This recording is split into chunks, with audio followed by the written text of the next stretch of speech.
પાલનપુરમાં suicide not લખીને police જવાને કરી આત્મહત્યા। પરિવારજનોએ મોત પાછળ માનસિક ત્રાસનો આરોપ લગાવી મૃતદેહ સ્વીકારવાનો કર્યો ઇનકાર।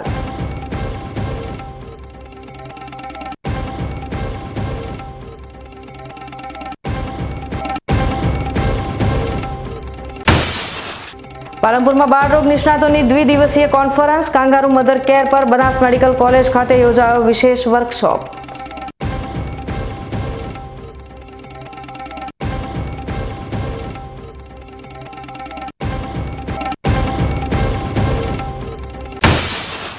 ધાનેરા તાલુકાના રવિયા ગામમાં ખેડૂતોની ધીરજ લાવી રંગ। ખેડૂતોની રજૂઆતને પગલે ભૂતિયા તળાવ માર્ગને 10 લાખના ખર્ચે બનાવવામાં આવશે પાકો માર્ગ।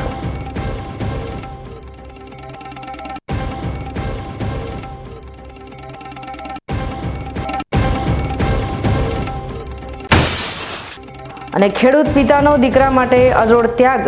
કાળઝાળ ગરમી, ઠંડી અને વરસાદમાં પણ પરસેવો પાડી કાંકરેજના જગમાલભાઈએ પુત્રને ભણાવવા ભણતરના બોજ સાથે વિદાય આપી।